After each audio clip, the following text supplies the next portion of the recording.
Pembahasan yang pertama yakni penjelasan mengenai pengertian kurikulum. Secara etimologi, kurikulum berasal dari bahasa Yunani, yaitu kata kurir dan kurer yang merupakan istilah bagi tempat berpacu, berlari dari sebuah perlombaan. Dalam dunia pendidikan, istilah kurikulum ditafsirkan oleh Ronald C. Doll, yaitu kurikulum sekolah adalah muatan proses, baik formal maupun informal, yang diperuntukkan bagi pelajar untuk memperoleh pengetahuan dan pemahaman, pengembangan keahlian, dan juga mengubah apresiasi sikap dan nilai dengan bantuan sekolah. Pengertian kurikulum sebagai pengalaman belajar mengandung makna bahwa kurikulum adalah seluruh kegiatan yang dilakukan oleh peserta didik, baik di dalam sekolah maupun di luar sekolah, asalkan kegiatan tersebut di bawah tanggung jawab dan monitoring guru sekolah. Kurikulum sebagai sebuah program atau rencana pembelajaran tidaklah hanya berisi tentang program kegiatan, tetapi juga berisi tentang tujuan yang harus ditempuh oleh peserta didik, beserta alat evaluasi untuk mengetahui keberhasilan pencapaian tujuan. Di samping itu, juga berisi tentang alat atau media yang diharapkan mampu menunjang pencapaian tujuan tersebut. Jadi, dapat disimpulkan bahwa kurikulum adalah suatu program pendidikan yang berisikan berbagai bahan ajar dan pengalaman belajar yang terprogramkan, yang direncanakan dan dirancang secara sistematik atas dasar norma-norma yang berlaku dan dijadikan pedoman dalam proses pembelajaran baik tenaga kependidikan dan peserta didik untuk mencapai tujuan pendidikan. Selanjutnya yaitu tentang fungsi kurikulum. Nah, fungsi kurikulum ini dapat dilihat atau didasarkan pada pengguna dan cara penggunaannya. Nah, kalau fungsi kurikulum berdasarkan penggunaannya dapat dibedakan menjadi 3, yaitu ada preventif, kuratif, dan konstruktif. Nah, apa saja yang ketiga hal tersebut? Yang pertama yaitu preventif. Nah, preventif ini artinya fungsi agar guru terhindar dari melakukan hal-hal yang tidak sesuai dengan yang ditetapkan kurikulum. Nah, kurikulum sebagai pedoman dan arah di mana guru akan melakukan suatu pembelajaran. Yang kedua yaitu kuratif. Nah, kuratif ini artinya kurikulum sebagai rambu-rambu yang harus dipedomani dalam membentukkan pelaksana yang menyimpang dari kurikulum. Fungsi ini juga lebih cenderung oleh supervisor, misalnya kepala sekolah atau pengawas. Yang ketiga yaitu konstruktif. Nah, artinya konstruktif ini adalah memberikan arah yang benar bagi pelaksana dan mengembangkan pelaksanaannya, asalkan arah pengembangannya mengacu pada kurikulum yang berlaku. Nah, terlihat di sini bahwa fungsi ini cenderung dilakukan oleh pengembang. Nah, adapun fungsi kurikulum berdasarkan pengguna. Kalau tadi penggunaannya, sekarang ini adalah pengguna. Nah, kalau di pengguna ini fungsi kurikulum dibedakan menjadi 4, yaitu kita lihat dari poin 1 yaitu guru. Nah, kalau guru, fungsi kurikulum itu yang pertama ada yaitu sebagai yang pertama menetapkan bahan atau materi, yang kedua menetapkan strategi pembelajaran, yang ketiga menetapkan sumber belajar, media dan alat peraga, yang terakhir yaitu menetapkan evaluasi. Nah, yang fungsi yang kedua dari kurikulum berdasarkan pengguna yaitu ada kepala sekolah. Nah, biasanya fungsi kurikulum untuk kepala sekolah yaitu ada supervisi, yaitu memperbaiki situasi sekolah, bantuan kepada guru, dan memperbaiki situasi pembelajaran. Selanjutnya juga sebagai pengembangan kurikulum, yang terakhir yaitu sebagai evaluasi. Nah, yang ketiga yaitu ada masyarakat. Nah, masyarakat ini biasanya fungsi kurikulum digunakan. Masyarakat itu kita lihat lagi dari siswanya. Masyarakat kita siswa kan. Nah, yaitu sebagai arah dalam pembelajaran. Kalau dilihat dari orang tua, dari segi orang tua siswa, yaitu fungsi kurikulum yaitu untuk mengetahui arah dan tujuan pembelajaran, membantu sekolah dalam melaksanakan pembelajaran, mengontrol pelaksanaan pembelajaran.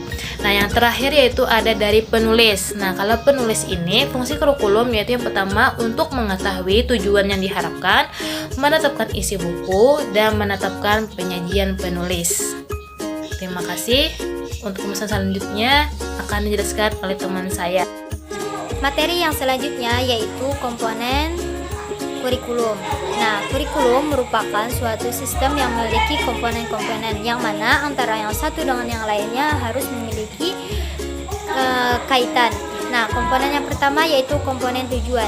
Tujuan pendidikan direkomendasikan sebagai pengembangan pertumbuhan yang seimbang dari potensi dan kepribadian total manusia. Para pakar pendidikan Islam telah sepakat bahwa tujuan dari pendidikan bukanlah untuk mengisi otak anak dengan segala macam ilmu yang belum mereka pernah ketahui. Akan tetapi, tujuan dari pendidikan itu yaitu mendidik akhlak dan jiwa mereka, membiasakan mereka dengan kesopanan yang tinggi, mempersiapkan mereka untuk kehidupan yang suci seluruhnya dengan penuh keikhlasan dan kejujuran. Adapun komponen yang kedua yaitu materi pembelajaran. Nah, dalam menentukan materi pembelajaran atau bahan ajar tidak lepas dari filsafat dan teori pendidikan yang dikembangkan. Nah, dalam hal ini, materi pembelajaran disusun secara logis dan sistematis dalam bentuk teori, konsep, prinsip, prosedur, dan yang lainnya. Nah, secara garis besar dapat dikemukakan bahwa materi pembelajaran adalah pengetahuan, keterampilan, dan sikap yang harus dikuasai peserta didik dalam rangka memenuhi standar kompetensi yang diterapkan, yaitu ada 3 yang seperti yang kita kenal dan tidak asing lagi, yaitu kognitif, afektif, dan psikomotorik. Terus komponen yang ketiga yaitu strategi pembelajaran. Nah, strategi pelaksanaan suatu kurikulum tergambar dari cara yang ditempuh di dalam melaksanakan pengajaran. Nah, dalam pembelajaran K13 ada beberapa prinsip yang harus diperhatikan bersama oleh para guru dalam melaksanakan pembelajaran. Di antaranya, pembelajaran tersebut harus berpusat pada peserta didik, mengembangkan kreativitas peserta didik, menciptakan kondisi yang menyenangkan dan menantang peserta didik, bermuatan nilai, etika, estetika, logika, dan kinestetik, dan menyediakan pengalaman belajar yang beragam untuk anak. Terus, komponen yang keempat yaitu organisasi kurikulum. Nah, beragamnya pandangan yang mendasari pengembangan kurikulum memunculkan terjadinya keberagaman dalam mengorganisasikan kurikulum. Menurut peneliti, paling tidak terdapat 6 pengorganisasian kurikulum. Nah, yaitu mata pelajaran yang terpisah, mata pelajaran yang berkorelasi, bidang studi. Nah, maksudnya bidang studi ini yaitu organisasi kurikulum yang berupa pengumpulan beberapa mata pelajaran yang sejenis serta memiliki ciri-ciri yang sama dan berkorelasi. Jadi maksudnya di sini antara yang satu dengan yang lain memiliki hubungan. Terus program yang berpusat pada anak, student teacher. Terus inti masalah. Nah, suatu program yang berupa unit-unit masalah di mana masalah-masalah yang diambil dari suatu mata pelajaran tertentu dan mata pelajaran lainnya diberikan melalui kegiatan-kegiatan belajar dalam upaya memecahkan masalahnya. Terus Actelic program. Nah, maksudnya di sini yaitu suatu program yang mencari keseimbangan antara organisasi kurikulum yang berpusat pada mata pelajaran dan peserta didik. Yang terakhir yaitu evaluasi kurikulum. Nah, dalam pengertian yang lebih luas, evaluasi kurikulum dimaksudkan untuk memeriksa kinerja kurikulum secara keseluruhan yang ditinjau dari berbagai kriteria.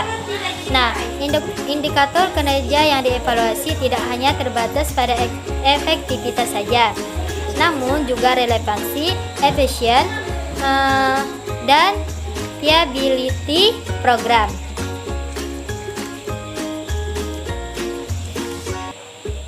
Nah, lalu apakah evaluasi tersebut ditujukan untuk mengevaluasi keseluruhan sistem kurikulum atau komponen-komponen tertentu saja dalam sistem kurikulum tersebut?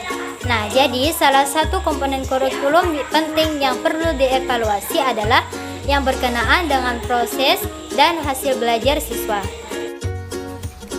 Di sini saya akan menjelaskan materi yaitu pengembangan kurikulum. Pengembangan kurikulum pada dasarnya adalah proses penyusunan rencana tentang isi dan bahan pelajaran yang harus dipelajari serta bagaimana cara mempelajarinya.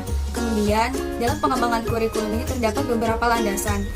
Yang pertama adalah landasan filosofis. Nah, landasan ini yaitu asumsi-asumsi tentang hakikat realitas, hakikat manusia, hakikat pengetahuan, dan hakikat nilai yang menjadi titik tolak dalam mengembangkan kurikulum.